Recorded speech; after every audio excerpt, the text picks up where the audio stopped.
नमस्कार, आप देख रहे हैं विंध्य भारत और आपके साथ मैं हूं अजिता। रसूखदार ठेकेदार जिसके चलते सैकड़ों परिवार की रोजी रोटी का संकट आ खड़ा हुआ है। हम बात कर रहे हैं चौराटा बाईपास से समान बाईपास तक सड़क बनाने वाले ठेकेदार की, जिसने बस स्टैंड को केवल एक हफ्ते के लिए बंद करवाया था, लेकिन आज 2 महीने से ज्यादा हो गए हैं। बस स्टैंड के दुकानदारों की रोज कमाने खाने वालों की रोजी रोटी पर संकट आ गया है।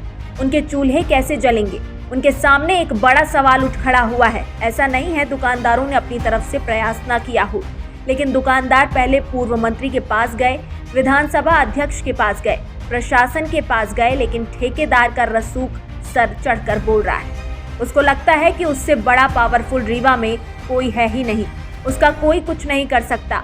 फिर वह चाहे सड़क बनाए या ना बनाए, या फिर जैसी मर्जी हो वैसे बनाए। अभी तक के हालात कुछ इसी तरफ इशारा कर रहे हैं। हमारी टीम ने रीवा के पुराने बस स्टैंड का दौरा किया, उस इलाके का हाल देखा और दुकानदारों से बात की। आइए आपको सुनाते हैं। नमस्कार, आप देख रहे हैं विंध्य भारत। मैं जावेद अंसारी राजेश विश्वकर्मा के साथ। मैं आपको आपके टीवी स्क्रीन पर कुछ दिखाना चाहूँगा।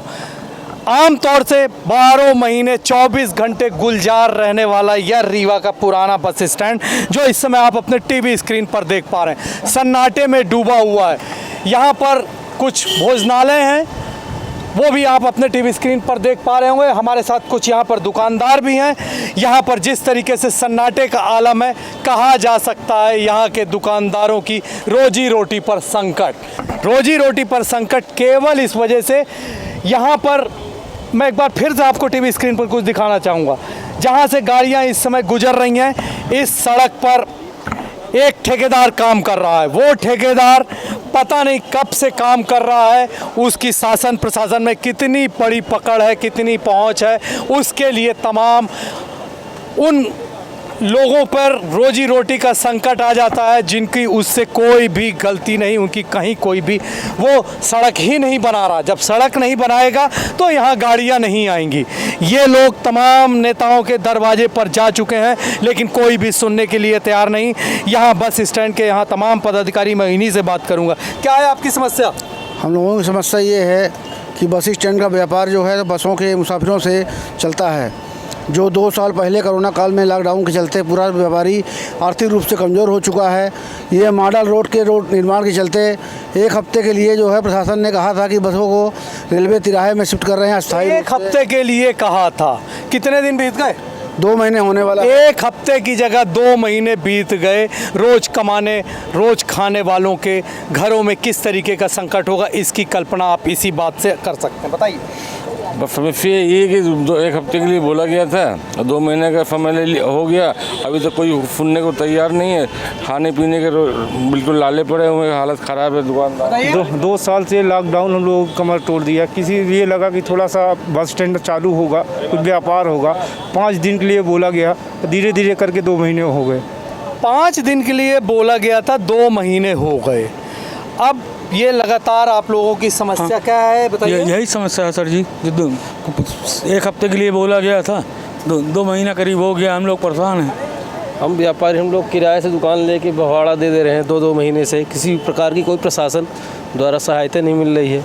यहाँ बहुत संकट होते हैं, बहुत दिक्कत होती है। आदमी व्यापारी, यहाँ व्यापार नहीं चल रहा है किराया देने के लिए। सभी व्यापार नहीं चल रहा, किराया देने की बहुत सारी समस्याएं हैं। छोटे दुकानदार हैं, कोई भी बड़ा दुकानदार यहाँ नहीं है। यहाँ पर जिस तरीके से छोटी छोटी दुकानें यहाँ प्रशासन ने बनाकर इनको दी थी, रोज़ कमाने यहाँ पर जो भी यात्री आया करते थे उसी से इनका दाल रोटी का इंतज़ाम होता था। जब वो ग्राहक यहाँ से कुछ सामान खरीदता था, उसी पैसे से ये लोग अपने घर की दाल रोटी चलाते थे। अब आगे क्या? अब आगे हम लोगों ने प्रशासन को जो है तो आवेदन दिया था 1 महीने पहले।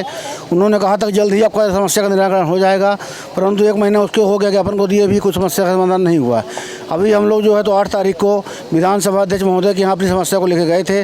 उन्होंने कलेक्टर महोदय को फ़ोन लगा के बात भी किया। उन्होंने कहा कि शाम को हम मीटिंग करके इस समस्या का निराकरण कर देंगे, मगर आज 3 दिन हो गया है, उस समस्या का कोई निराकरण नहीं हुआ है।